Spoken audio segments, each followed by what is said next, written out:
Welcome to the Ages of Rock podcast with your hosts Bill Algie, Dennis Talbot, and Alan Tate. We are three guys who have one thing in common, a love of rock and roll.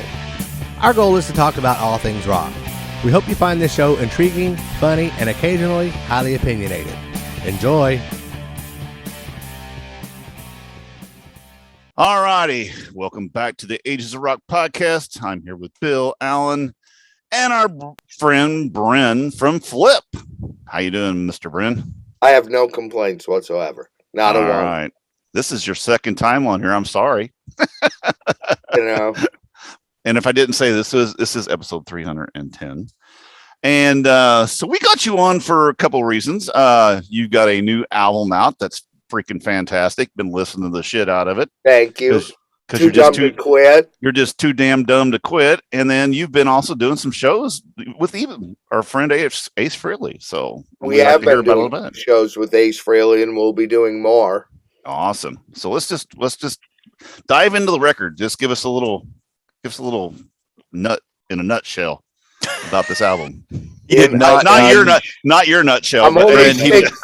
I'm 61 years old, so every one of these comes with too many stories. I will focus in particularly right now on what the album cover presents, as you heard with Baco, which is each of these tiles here.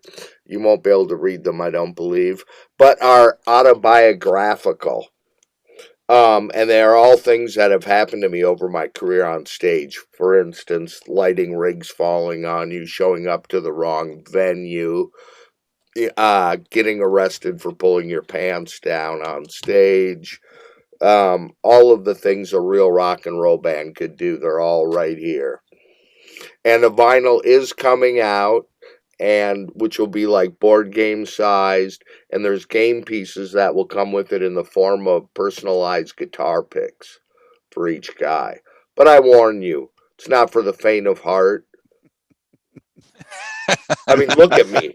Nobody really? Gets out alive, right? Nobody gets out alive. If I remember the last time you were on, Brynn, I can't imagine what's on that damn board. Yeah, I heard some of the stories you were telling on Baco's show that day, and they're pretty funny. Now this album here is when is the vinyl coming out? Then you said, when is it? As soon as it can get here. You're familiar with the vinyl crisis. Yeah, it is. You're just up to their whatever they can Isn't get out fast as they can get it out. Yeah, Isn't that funny? We were thinking maybe 8-track tapes to hold you over. There you go. Well, I'll tell you now, what. Flipp did put a record out, and I happen to have one right here, on a cereal, in a cereal box.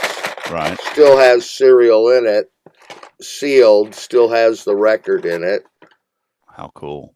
That is some cool packaging. That is, yeah, and it worked really well in record stores because it took up a lot of space. But in between the album things where they put all the albums, they would put these up in between, and they looked awesome. That's cool. You should have put like the ones that they used to put on the honeycombs, the actual album. That's what we tried to get. That's what we tried to get, and it was 1998, I believe, when that came out, live in a cereal box. And it at that time, actually, everybody wanted CDs. I wanted to do what you're speaking of, but I lost the battle for the floppy disk on the box, held on with hot glue. Damn, man, that would have been cool. That would have been cool. But I'll tell you what, since this album's come out, I have been listening to it a lot, and I've freaking loved this thing. I'm telling you, Brynn, I love this album. I mean, it's thank you. And you can make it happen. Why that son of a bitch is not on the radio playing every other hour? I don't know why. Because it's we know why. Well, because they play crap. if Poison has taught us anything, there's a reason they don't call it the talent industry. It's true. That is true. But that is a radio friendly song. Thank you. Out the door. It's great. No, I've been listening to this thing nonstop, and to me, I know everybody's got their own opinion on what what it sounds like, but to me, it's a mismatch of, I believe, of Cheap Trick, Elvis Costello, and Randy Newman, kind of all molded together in a big pot. Cool. I do love that though. I mean, I have never heard Randy Newman brought into the comparison thing. It's your voice. Before. It's your voice. You have that kind of. He can't sing either. Then is. No, it's just it's a unique voice. I mean, that's one way to say it. You know, that's the polite way. I have tried from the moment we got signed to Walt Disney in the 90s to get a lead singer, and none of and I've had 8 different record deals since. They'll never let me do it, and I don't know. One of the guys I consider one of the best unknown lead vocalists in the history of lead vocalists is a guy named Brad Sinsel from a band called the War Babies. And then in the 70s and 80s, he had a band called TKO, a Seattle guy. Phenomenal. You know, I've done work with him and Mike McCready together. They're all huge Brad Sinsel fans. And I tried when the band was making the first record in Seattle then to get him to be the lead singer, and no go. Brought in another guy from a band called Kick Tracy, a guy named Steven Chereau. And it's because Steven and I have done a lot of work together and will continue to. We're bros. And we tried to do something with the group, and it didn't happen. And I just keep getting forced into it. At this point, I think I have figured out that I pretty much write songs so I can talk in between them. I think it's in between songs is where maybe I excel, which is why it works. Well, being the title's Too Dumb to Quit, but I tell you what, your well of songs is not empty. That's for sure. I mean, these are fresh. I mean, like I said, it's just I go through them. There's some of the ones on here that I just think of, like Starman, I think is a fantastic song. Thank you. It's got, I think it's kind of, there's maybe one or two or one on here. It's got kind of a Foo Fighters sound to it, a little bit, the guitar work in it. Then you've got some great slower songs. And then it's just, like I said, I can't say enough good about it. That's really kind. Starman is important to me. In 1986, I was the first guitar player to ever record at Paisley Park Studios here in Minneapolis. Wow. With one Mick Ronson. Wow. He was producing my group at that time. Starman is a dedication to Mick Ronson. That's cool. Yeah. That is really cool. So then, so I noticed, what are you playing on? Because I have not found your set list yet. What are you playing out live off this album now when you're out? We can play all of it. We have a set list that is so long, it's crazy town. Right. Our challenge isn't to fill a set list. Our challenge is to get either somebody has to tell us to stop playing. Which usually can happen halfway through the first song. Let's face it. Stop! I'm like a subway saxophone guy. But it's really like, it was fun on the A shows. We did a few different songs on different shows. Okay. So we didn't keep a strict set list. We can move all over the place. I usually put a song list on stage, and then with kind of a concrete opening number that works good for the production house, everything, and the band works in all areas.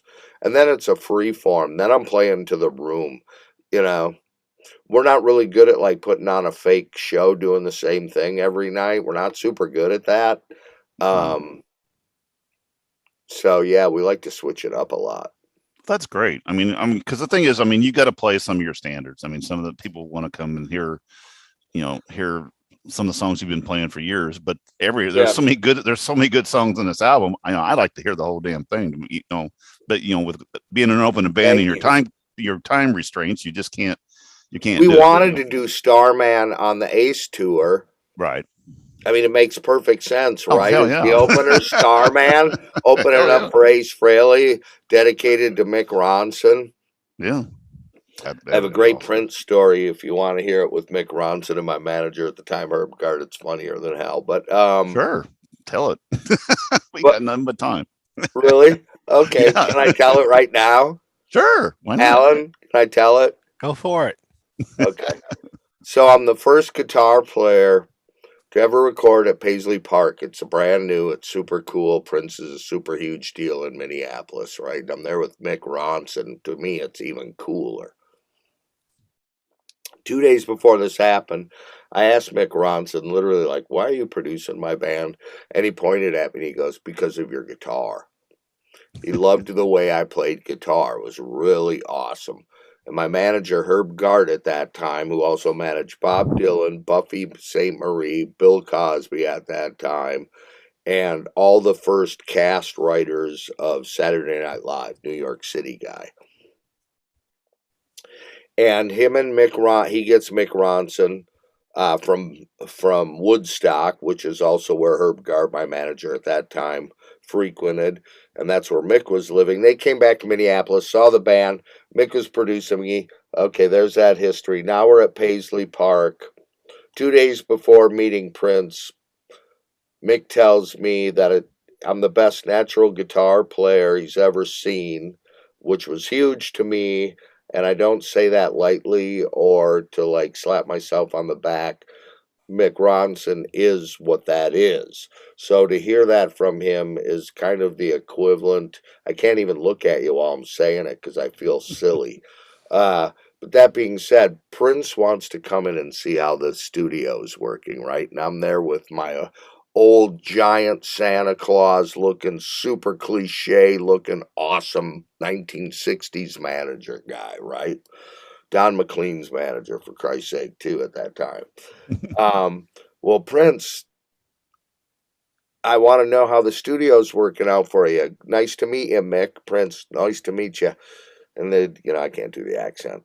And then he goes, this is the artist who's here. This is Brynn Arens. And I go, nice to meet you. And then he gets to my manager, Herb Gard, who's standing there like this. Just kind of nods at him. Prince says, hello? And Herb goes, don't you know me? And Prince goes, no, should I? He goes, under a cherry moon, right? Prince goes, yeah. He goes, I'm the guy that bought it. Like it had only sold one copy because it was like the bomb at that time. It was considered a failure. And I fucking... So remember, this guy managed all the first people from the writing crew from Saturday Night Live, all those really edgy, dark people, right? So I slowly turn around, walk back to the control room with I might have been sweating. It's my first real deal thing, blah, blah, blah. And all of a sudden I hear Mick's Cuban heels clicking behind me. And I walk into the control room and I turn around and I look at Mick and I say, we're done, right? We're out of here. This is it. And Mick turns around and he looks at me. He goes, that was the greatest fucking thing I've ever seen in my life. And he just started fucking... We finished the sessions out with no problem. But ever since that moment, Mick just thought Herb Gard was like the the funniest dude second ever. coming. Yes. And Get away with it. Yes, and I learned a lot that day. The way musicians communicate to each other and how those people communicate each other. It's almost a sign of respect. Like if you can go way deep with that on someone with a lot of thought, it's almost like a sign of respect or something. It was fantastic. I bet it was. So how'd you end up playing with Ace then on this tour? How did that come about? Just First and foremost, my good friend Night Bob is their tour manager and front of house and has been for years, whom I met in the late 80s at CBGB's in New York City. Right. We've remained very close since then. My New York City band also did shows with Ace Frehley on the Just for Fun tour in the late '80s, early '90s, whatever that was. And did a bunch of East Coast stuff. So anyway, Nightbot and John Astronomy, Ace's manager, is a big Sure. Flipp fan. Cool. So they suggested the possibilities, and with their kindness, what they did to me was say, "You want to play here? This particular theater will have a good amount of space between Ace's gear and the front of the stage where you guys can still set up if you're going to bring all your custom amplifiers and this crazy backline we have of old plastic equipment from the 1960s, basically Right. custom amps, Heil cabinets, see-through plastic drums, that whole bit." So he's hand-picking gigs for us. So it's like, and Night Bob is always, and I are always in touch musically. Like for years, we always send each other things, either things he's producing, artists he's working with. And I do the same. Here, check out this new song I just wrote yesterday called "I'm Going for a Pack," and I ain't ever coming back. And that's cool too, because I mean, you've got to be friends too with like Ryan and Jeremy from the Ace Frehley Well, band. I should expound on that. And, I should that's expound. a great deal. Fun for you guys. And I got to tell you, it was, and what's wonderful about this is the truth is it's really nice to hear that you know what Flipp is, but by all intent and purpose, to most people our age, Flipp is like the new band you can actually listen to and like go, this doesn't sound dated, but it doesn't sound like it's trying to be modern either. You know what I mean? It could have come out then. It could have came out in the '70s. Some of it could have came out in the '60s. And it just came out yesterday, and some of it sounds like it could have came out yesterday. So it's like, to get all these new people seeing the band at these shows has been freaking great, and to get standing ovations and to learn that was a first in Ace Frehley opener history. Mind you, they were theaters, where there's actually seats. Of course, the joke would be standing ovation when there's no chairs, but they were, which, dudes, I think we can all agree here, right here and now, I'm probably a little older than all of you, but seats at a concert fucking rocks. Dude. I like to be in the front row of the balcony because I don't have to stand up and look over anybody's head, and I can sit all night and not fucking bother anybody. And if I want to stand up and if I want a chair, I'll do it. But other than that, God damn, I like to sit down. I do too. And I remember concerts in the early '70s. You really only stood up to entice an encore. Right. Well, seriously, that's true. Yeah, or at the end of the drum solo or the guitar solo, and literally you'd hear people behind you, "Sit down!" Well, here I am. I'm 5'6", and my wife is 5 foot tall, and it is inevitable. Anytime we go somewhere, there's somebody that's Dennis and Bill's height right in front of us, in front of her. We went and saw Kiss on the farewell tour, and the guy that stood in front of her must have been 7 foot tall. And she reached up and tapped him on the shoulder. She said, "I'm getting in front of you when the show starts." Well, it's funny you said it, because I was when you might be the guy who should buy the Kiss boots. He has his own platforms. Yeah, I was at a show. Well, I went to a festival kind of show at the Indianapolis Motor Speedway on Friday, and it was got there at 2:00 and we stood for 7 hours. Oh my God. And I'll be worn out. We were right in front, and I was fine standing there, but when we went to leave, I was like, my hips wouldn't work. It hurt so freaking and then bad. You're in traction for 3 days. And then literally, we were at the opposite end of the track. We had to walk 2 miles to get to the car. I mean, so my son, who's 21, is walking with us, and he's like walking four blocks ahead because he's like out. I'm like, step drag. That's kind of like a long time to stand that up. leg thing going on.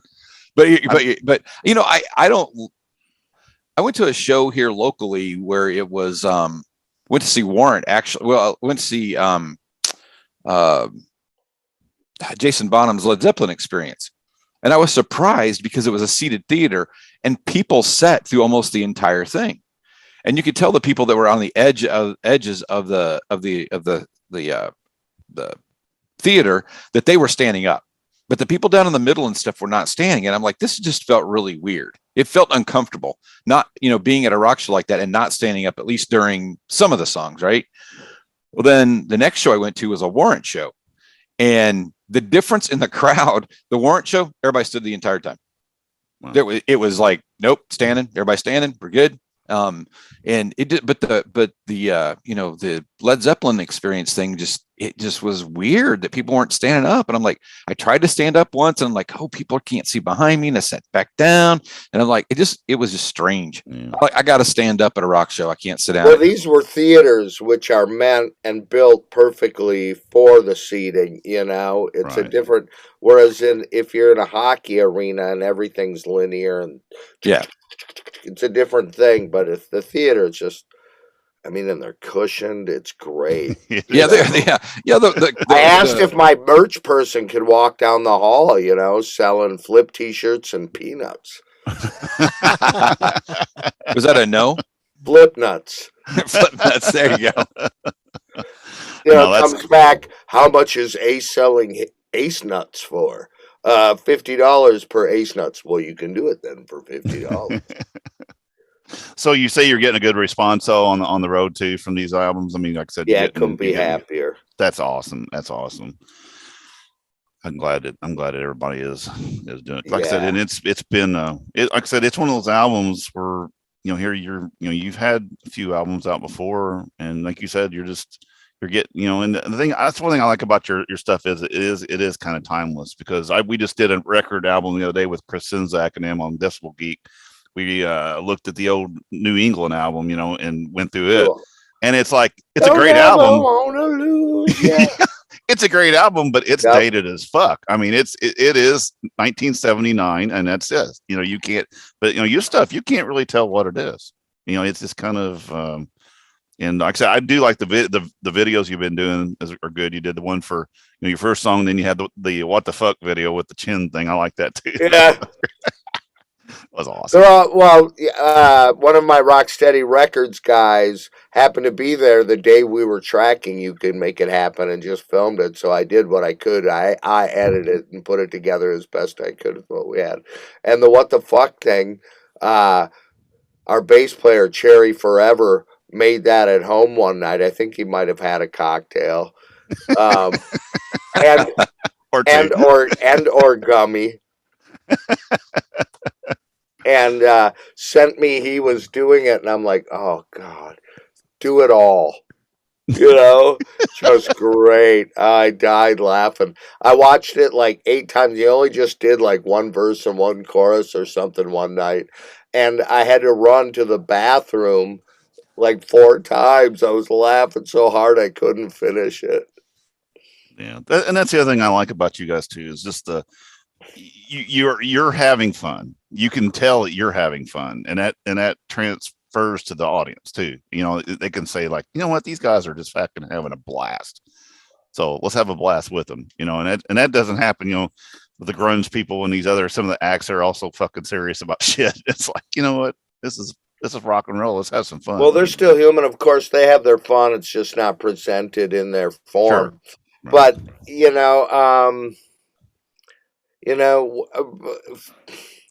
it's so funny because I try to talk about it. I've been doing this literally since 1969, and I'm new and old at the same time. And I already forgot where I was heading with this. Oh, I know where it was. Cherry Forever, the bass player, and myself have been playing together since like 1979. Wow. Making great records and putting on great shows for me is what it's all about. Those are bottom line issues. But what you need in order to do that, just like any good relationship, the whole needs a management all its own. And it's got to come individually from each person has to really carry their own weight in that department. And usually what that means is, and we all fall bad on it once in a while, but certainly in politically heated times, to not talk about that stuff. Like, what I'm getting at, as much as I love to do records and shows, the hard part is keeping a band together. Though that's making records and doing shows is time off. That's like time off. Right. Because everybody's focused and doing certain things, and then when it's not that way, things go awry. Is that what you're saying? Human management, just with a group of people going at a, scheduling alone can be difficult. We all know this, just landing on the same day. And as we get older and, we have kids and all that, the time restraints become difficult. Right. Yep. But we've managed to frickin' do it. That's awesome. So you said you're same with Kilo. Same goes for Kilo, and we have a new guy, Mono, who's like 30-something years old. And I don't know if I've mentioned this or not, and it may be of interest to you, maybe not. He is the only rock character to ever sport a monocle. You might remember him from such movies as Hogan's Heroes. Sure. Or Mr. Peanut Goes West. Yeah. Do you know who one of the biggest collectors of monocles is? Monica Lewinsky? No, I don't know. God damn it. I couldn't even thought of that. No, Geddy Lee. Geddy Lee, yes, I did know that. He is a huge collector of. I did know that. Yeah. He's a badass. He is. That whole band. If like Brynn, you could hang out with anybody, it would be those guys. Right. I don't care if it's Geddy or Alex. Both of them are fucking hilarious. Alex would be, I think, a little bit more fun. Alex is more of a. I think clown, they're both but they are really enjoyable. Yeah. But Monica Lewinsky is a great answer. I love that. I got nothing. Let me jump in here real quick. You talked about your album cover being a game piece, and each one of those little spots that you land on is something that's happened to you. One of them you said was showing up at the wrong venue or things like that. Yes. While you've been on the Ace Frehley tour, has any of that happened to you? Oh.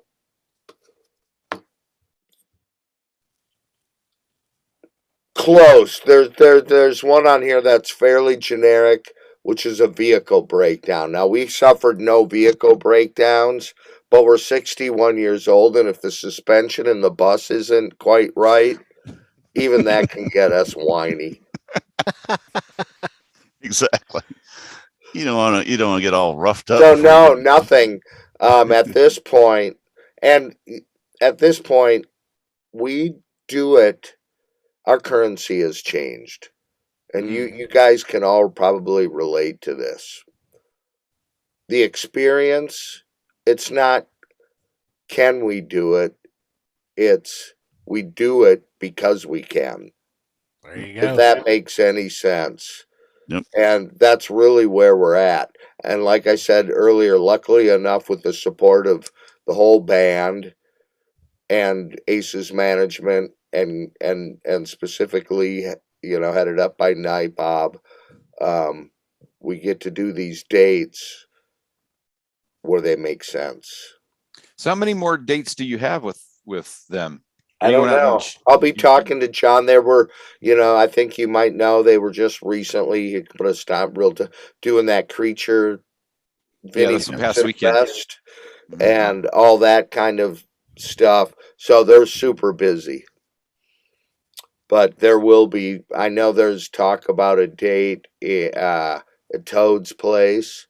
There's talk about a date in Boston where Charlie Farren, from Joe Perry and Fahrenheit fame, who co-wrote the song on this album called Brand New Day, which features the first ever recorded lead vocal of bass player Cherry Forever on it, might come up and do the song with us.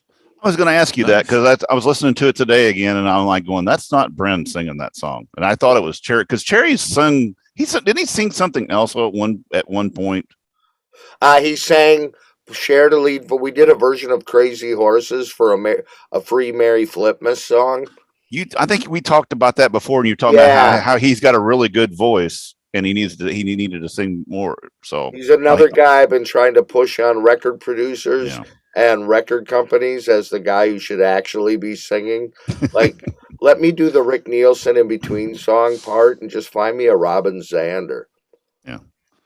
No, when I was listening to it today, I was like going, man, that's not him. I know it's not him. No, that's what I figured. It's funny. It is funny. Phenomenal. Yeah, it is funny you say that because it really, when you said that, it just dawned on me that Robin Zander really doesn't talk between songs. It's all Rick Nielsen. It's all Rick. I mean, I always thought it was odd, but I didn't. I just dawned on me. That you didn't notice? I did. Yeah. I noticed that he talked more, but I thought it was more balanced. But now that I think about it, it's really not balanced. It's really not even all close. Rick and very little Robin. Robin's had to learn how to turn and walk away at the end of a song and disappear into a mist without you noticing. That's almost harder than talking when you're on a stage. It really is. How do I get out of this without nobody? Well, but I think the expectation that people have is he's the lead singer, so he's going to do all the talking. And when it's not him, everybody's like, what the hell's going on? Rick's just so damn good at it, though. He is. He's funny. He's a character. Oh, he's a genius. Yeah, I think he's a certifiable genius. My guess is IQ is off the map. Probably. And I'm not just saying that because I didn't eat a gummy a half hour before this break. So nobody judges on this show, so don't worry about it. A quick funny story. So Brynn, how do you think it'd work if you fell on stage right now at your age? I have recently. Have you? Yes, was playing outdoors in the sun, and I get sunsick really easy, have my whole life. Couple pass out episodes, and I was playing in the sun, and I was able to kind of dodge. There was a tarp or a roof, and where the line was, and I was kind of able to dodge it. Sooner or later, the sun got to a place where it was directly on me, and I couldn't dodge it, and I had to go off to the side of the stage where my tech was, and do just a water treatment of drinking it and putting it on my face and breathing, and But you didn't get hurt or anything. Having a cigarette and a nice cold Coca-Cola. There you go. And a gummy. Well, maybe a gummy. Well, the reason I asked that is because I don't do gummies when I play. It's the days off. When I'm out and playing, I don't even have the desire. Never have. I've never been that guy. I've never been the drug-taking guy. I've been married for 35 years. I'm not a skirt chaser. I've never done that gig. Did it in the early 80s before I got married. Didn't last long. I was the cutest girl in school for a week. We all were. And, and it just wore thin, and I'm just not that guy. But, yeah, once again, I didn't eat a gummy a half hour ago. Well, the reason I asked that question, so at the show I was at this past weekend, I was talking about that we stood for 7 hours. One of the performers was Rick Springfield. And Rick's like 72 or 74 or something like that in that ballpark. Kind of a top secret badass. It's a badass. He is a badass. I really didn't realize how much of a badass he is. Top secret badass. I will go to that show again. Rick's looking a little thin though. It don't matter. It don't matter. I mean, I like Rick, man. He's physically thin. Yeah, he's just thin. He's always really been thin. Gaunt, but he looks a little Could be. Who knows? He's up there, but his acting thing kind of fucked up the perception of Rick Springfield as a songwriting artist. No, he's a great guitar player. He's a great singer. He's a great front man. Oh, I like Rick Springfield. Shit. My friend Clay Howard had to adjust my thinking on that. No, Brynn, listen, and just get rid of that imagery of, wasn't he on a soap opera in the 80s? Dr. Noah Drake. Dr. Noah Drake on General Hospital. Yep. Yeah. Yeah, so the reason I brought it up, the question is because it was raining at the venue. And he was dancing around and fell over a set of the base set of monitors. I mean, literally tumbled over, flipped over, his guitar fell off. His monitors come out, everything. He pops back up and he goes, "Who put those fucking monitors right there?" Puts them on. That would have been more along the lines. I have had whole lighting rigs fall on me. Yeah, so it's that kind of thing. But he popped back up, finished the show. And he did it. And I'm glad to hear that he just went with it and didn't pull an Elton John or use it as basically somebody who uses those opportunities to cancel if they can. Yeah. And I've seen that happen before, but he didn't. And actually, that was like the third song in. He finished the set. It was a great experience. And I'm not convinced Elton John doesn't have a guy that works for him that goes and fucks with technical things, so they have technical difficulties, so he can cancel. I'm not making any comments about Elton John. I know some things I can't talk about. So it's true, you say? I'm just saying there's... Yeah, he's had a history in Indianapolis. Definitely. Okay. Entire stage set up, ready to, 1 hour before the program starts and cancels. Yeah, that's shit. I got the contract if I can't, I got to see him. Maybe a little longer than that, but not I'm much. Sorry to hear that. I brought up a bad thing. You saw the debacle down there, right? Because he started playing Philadelphia Freedom and decided he didn't like how his piano patches sound, so he stopped the show and gave his piano tech quite the cuss and made him come out there and fix it and fuck this and fuck that, and for fuck's sake. What a hissy fit. I would have been mad if he didn't finish that song because that is my favorite Elton John song. I was like, that motherfucker is going to rip me off my one fucking song I want to hear. That's an expensive song to hear too. That is, I guarantee. That's an expensive song. If I would have stopped after the first thing that sounded bad, I would have only hit one chord. Yeah, I hear you. Where's Brynn? He's pissed again. He's on the bus. That's great. Yeah, but to your point, it's funny because there are people that like, oh, you want to sit in on this? Oh yeah, and they sit in on a song or whatever, and they can't get the guitar tuned right. The guitar's not tuned to how they want it, and they just sit around and bitch about it for 10 minutes, and then, God, I just well, that's the beauty of coming up in the 1960s when the first guitars you got didn't tune anyway, so you had to learn to play them into tune. Right. So, like, if you learned how to play guitar in the 50s or 60s, you not only learned the notes, which is what all kids have to play today because they can buy an $80, if their parents don't already have 10 of them, $80 Fender guitar that plays like butter. Whereas in 1965, my strings were about that tall off the fucking frets. were sold at Sears and Kresge's. Yeah, had a neck the size of a fence post, and the strings were about 3 inches off the. Yeah, so you physically had to play the physical element of the guitar, not just the strings and the notes. You had to work the physicality of the instrument. I've been there and done that. That's how I started out. No name Sears best specials, I collect them now. Oh, I know. You can see some in my studio right now. I have a Tisco bass back there. Right. A Tisco plastic amp.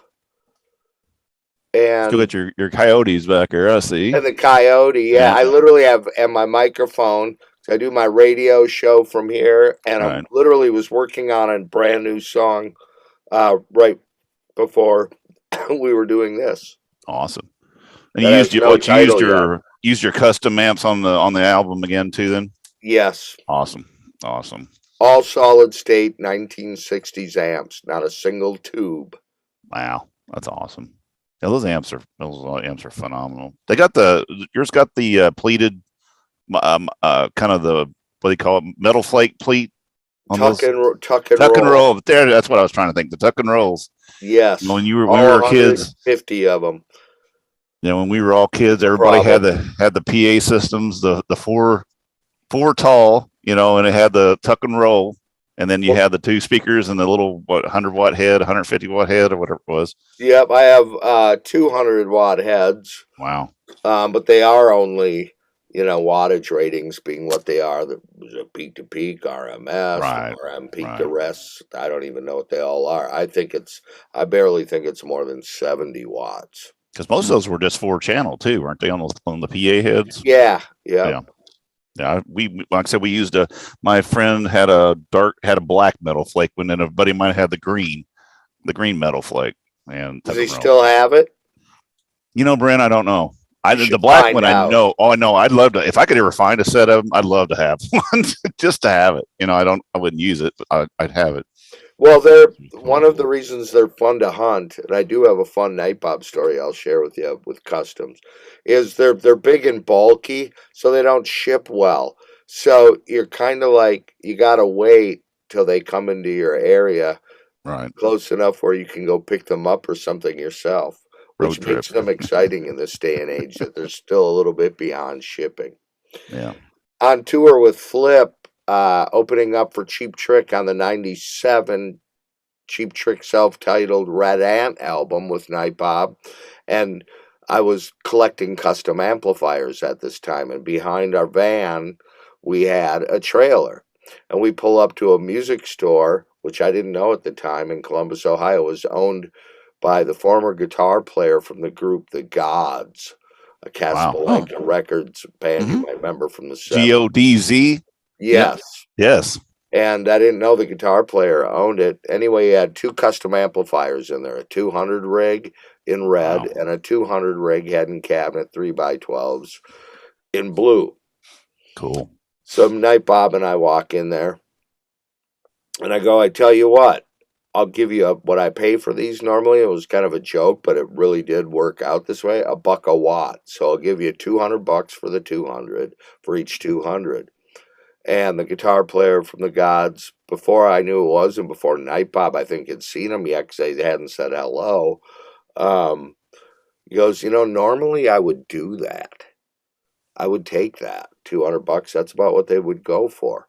But they're really popular right now for some reason. So, and then Night Bob walks in and he goes, hey, and they know each other. I think that's where Night Bob came into the picture. And, he said, come here. And he took us out to the van with the trailer and opened up the back of the trailer, and there was like 75 custom amps in there that we had been buying on that tour. And the guitar player from the Gods turned to me and he said, Brynn, you've just raised the price of custom amps on yourself. You're the guy. You're the guy that's made him so popular. Yeah. You're the so guy. He goes, I tell you what, I'll give you the 200s for $200, and I have a white one in custom speak called silver. The silver is called charcoal, what you normally call it. In back, that doesn't work. You can have that for free too. Okay, so we're piling more customs in the trailer. We go back to the hotel. We have the rest of the night off. Night Bob and I get a 6-pack of beer, order a pizza, and a thing of Armor All, and we buy pizza and beer for the crew if they will take all the customs out on the parking lot and Armor All them all in a straight line while Night Bob and I sit in our little balcony of our Red Roof Inn or whatever and eat pizza and drink beer watching you do it. And they were in for it. They did it. And that night, that's what we did. That's funny. Yeah, they had some cool colors. Well, they even had the gold too. They had the gold metal flake. Yeah, also. That's what I started on. That was gold, the gateway color. Wow. Gold. Yeah, they were always cool. Yeah, every once in a while I'll see one come up, and then either the speakers are, they're gone. Some of the speakers are gone in it. And everything. They're just hard to find it. If I could find one in a decent, and then if you could find one that's decent, you've raised the price on the fucking thing, so I can't afford them. Thanks, Brynn. I appreciate that. Well, then the other funny thing is, Flipp plays Woodstock '98, the first national act on Woodstock '98. And Custom is now putting out, reissuing tuck and roll amps. Right. So they send me a bunch of them out to Woodstock. Every one of them, the back had fallen out, the speakers had fallen out. They were just like not good at all. Right. Yeah, I think I sold them at Woodstock that day. Traded them for hot dogs or something, corn dogs. That's funny. So that was was that the mud story on the board? Was Woodstock? No, that was way. No, that The mud one was way before us. okay. Because I remember We weren't the one with the fires. okay. Because you were telling that story to Whatchmadoodle the other day about the Fire? dropping your pants. No, tobacco. You're talking about the drop your pants story, and then you were talking about that was. I thought that was that was at Summerfest in Wisconsin. Summerfest, okay. Woodstock was awesome because my little brother Kai had a relationship with Rosenberg and who's the guy who just recently passed away, who started Woodstock. Oh, yeah, I know who you're talking about. The main dude who started Woodstock. You might say he looks a little bit like Roger Daltrey. I'm having a brain fart. He was right here. Yeah. We smoked a joint with those two guys in the tower. The place was on an old airfield. So there was a lookout tower, and that was their office, 360 degrees. And while the fires were going on, I was smoking a joint with the two main guys of Michael Lang. Michael Lang, thank you very much. He was a sweetheart. Right. Sweetheart of a dude. The fires are going on. Their backs are to me, and it's all glass. And we're passing a joint, and I can see the fires going on, and I don't know how to respond. I know they know they're there. Right. I'm not going to be the guy to say anything. And I wasn't. And nothing was said. Zero was mentioned. Wow. And they knew that it would eradicate itself. They weren't even phased in the least. And that's not an insult. That's a credit to them. Right. You know, they knew that. We can either, whatever. That was a crazy cool thing. Rosenberg and Michael Lang. Yep, that's it. Yeah, I knew who you were talking about. I just couldn't think about it, so I had to look it up real quick. That was a pretty kick-ass experience. I don't know what they would say if they met Prince, but yeah, no shit. That's funny. Well, Brynn, like I said, I'm enjoying the hell out of this album. I can't wait for the vinyl to come out, and I'll be the first one in line to grab it. I guess it'll be on your website to be able to get that whenever it comes out. You Google Flipp Too Dumb to Quit, and I think more options than we all need. All right. Will pop up. Thank you very much. Are you actually doing a pre-order on it right now? Or are you not? No, it's out and it's purchasable and doing really well. I'm super pleased. No, I mean the vinyl wise. The vinyl. I wish I could give you an exact date, but but I didn't know if you were having a pre-order on that, or no, we haven't. But I don't know that I really understand the concept either. Yeah, well, you time to me is just like, there used to be a time when you'd release a record for a reason on a Tuesday. It was trucking and stocking. Right. That doesn't make sense anymore. There's no reason to go on. I just learned that T still isn't taxed. What the fuck is up with that? Somebody set your watch. Jesus Christ. Really, out of all the things we could pick to not tax, you're telling me it's still T. Yeah, no shit. Wow. I just learned that. I'm like going, who's stupider, the T thing or me? Because I never knew this before. Well, would you rather dump your tea into the Boston Harbor or your Flipp records? They both deserve to be there. I wouldn't say that. Maybe that's a title for the next record.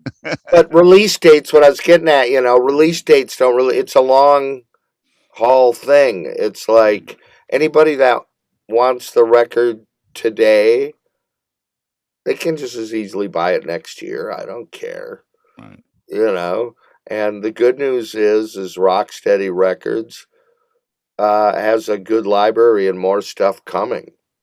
Cool. Come out, which I haven't talked about, but I will. There's Brad Sinsel, who I mentioned earlier, has a band from Seattle called the War Babies. I strongly advise you check it out. If you need to pinpoint something, the War Babies, Blue Tomorrow. Chris Cornell was in the front row at every Brad Sinsel show, and you'll see where he gets it. Pearl Jam guys. Blue Tomorrow is about Andrew Wood. The whole Seattle scene, he was the first, and he's like a godfather out there. Anyways, they have a 30th anniversary album coming out that Rocksteady Records is putting out that we're working on. I feel really strongly about that. Cool. Well, good deal. I wanted to drop that. Oh, no, definitely. Because they're another band that people get to check out that I know you will love. It's fucking quality shit. Right. Kind of like Flipp, like new old stuff for us dudes who, let's face it, most of the new shit sucks. Oh, and like I said, I had never heard of Flipp up until about a year ago. And dude, you're better off for it. What?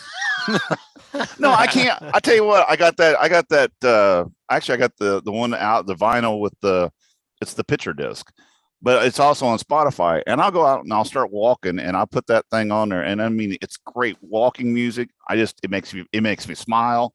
I just fucking love it, dude. So I'm glad you found you guys. Thank you. Well, see, that's what I mean. Release dates and time. This just even proves my point. Doesn't matter nine to me. And you're referring to the best of the worst of Flipp. Yeah, best of the worst of Flipp. Yeah, and it's fantastic. And then there's more than one song on it. Right. and then I also got in. Of course, you delve into everything. I get into the Odd Fathers. The stuff that you put out with the Odd Fathers. Jack Douglas produced that. Great. There's a bunch of great material, man. I appreciate. Eddie Kramer produced the Odd Fathers. Yeah. No, Odd Fathers. I like that. That's some good stuff too. Them. So, yeah. Well, I appreciate it. Am I going on and on? No. That's why we have you on. We like having you on. Well, man, like I said, hopefully, so with this writing a new song, are we going to get another? We're really too dumb to quit albums, or what? I can't stop. I got Clay Howard material coming out too. I'm actually doing something right now with Violent J from the Insane Clown Posse. Right. Dave Ellefson, I'm doing something with him. Well, that's cool. So I'm always doing stuff. I manage an artist.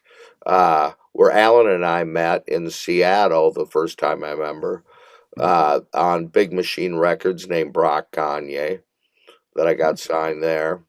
I also helped, with Dave Ellefson's help, we put out he put out on his label, EMP, the Talisman album. Oh, yeah. Those guys are great. I like so, but all those Nashville guys are great. Oh, I gotta tell you that with the Ace shows, I wish so bad Flipp would have been there. I just think that guy is a quadruple threat. He's a quadruple, if it was song and dance time, Fred Astaire era, when I saw him in Nashville do that comedy act, and I wish I could have seen that, dude. I know you did. I saw you there. They were freaking great, weren't they? Yeah, he does some shit. He does some shit online. Back during COVID, he was doing this shit where he was showing people how to play guitar, and he was playing it wrong. Yeah, he was just keeping a straight. I was like, how is he keeping a straight face? And there'd be some times so he'd almost have to look away from the camera because he's just going to lose it. And I'm like, that's fucking comedy gold, dude. I think he cooked too. He did a cooking show where he cooked like mashed potatoes in a box or something, where he just had water. I just saw where he's they're in Athens, Greece. They were taking pictures. They were at the Coliseum, I think, and a few things. So he's traveling all over the place with Accept right now. Yeah. And but like I said, with those three guys together, I mean, the music is great and the fun ensues. You know what I'm saying? And they're just great people. Great people. You're so onto it too, because it's the three of them together. When I first met them was when Flipp opened up. It was Flipp here in Minneapolis at a big outdoor place. Flipp, Cheap Trick, Gene Simmons, and Ace Frehley played together, and then Don Felder, I believe, might have been there too. Right. It was the first time we met. And I said to him you three guys got the Beatle thing, the Monkees thing, the Alice Cooper group thing, the Kiss thing. I actually think, do you guys share an apartment? You look like you live together. You guys have... They have one bed and they all wear the pajamas with the feet in them and they lay in the same bed. You have that, like Fleetwood Mac and Rumors. It's like, wasn't she wearing that yesterday? Yeah. They have that thing where you just like, they look like they belong together. A real band thing. It's just a shame that there isn't. I don't know. I see it, right. and it should be as big as anything. Oh yeah, I mean they're just, and like you said, they play maybe that's everything. Better. I don't know.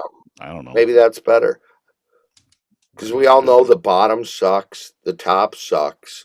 That whole middle area is gravy. That's where you want to be. Being way at the top's way too much work. Being way at the bottom, way too much work. You want to float around in the middle. I asked the guy from the Chili Peppers how he feels today. Did you see that? No. That Anthony Cortez, is that right? The singer. They were at the Four Seasons in some other country. He didn't quit singing, I hope. No, but they were staying at the Four Seasons. That would make me the worst singer ever. Anyway, they're staying at the same hotel as the Rolling Stones. So Anthony walks up to the door and they think he's just some fucking jackass coming out of the crowd. So they tackle him, the security guards. And then Anthony's security guard jumps their security guard. Then another security guard jumps in to get this guy. It's the funniest fucking shit. Go on the internet. You'll see it. Just put in Stones, Red Hot Chili Peppers and watch the video. It's fucking hilarious. I will. Has him in a headlock and just takes him to the ground. I so worry about him and Vince Neil quitting because that literally makes me the worst singer ever. You got that's no. Yeah, Vince ain't gonna quit. He's gonna. I mean, he has to pay for that fucking food bill, and he can't afford that. Probably not. Wow, that's like they said when they go out with this Def Leppard thing that Phil was going to have from Def Leppard was going to have a trainer there, and I'm like, yeah, like Vince is going to help. He's gonna jump in there. Let me do some training. Fuck you. You'll get in shape by running from the trainer. Well, he runs donuts. He runs 4 donuts. So, all right. Okay. All right. So, Brynn, just you want to poke your stuff as far as where we can get your... I feel like I have. Like, we've covered everything I kind of do, and I've mentioned other artists. I really appreciate that opportunity. No problem. And I really appreciate... Okay, again, I didn't eat a gummy half hour before this show, and I'm not super feeling it right now. But I feel very fortunate at my age to still meet friends. What the virtual bedroom and looking through your album collections and getting to know you since we only shared a small class together in school. At 61 years old, you guys, we're still doing the same fucking thing we did in high school. And awesome. And it's pretty badass. And therein lies the real currency of rock and roll. Rock and roll is not dead. It's not dead at all. We're just having fun. All right. Alan. Hang on while I take us out of here, Brynn. Visit us on agesofrock.com. Check out our social media and past episodes and all that good shit. And until next time, peace out.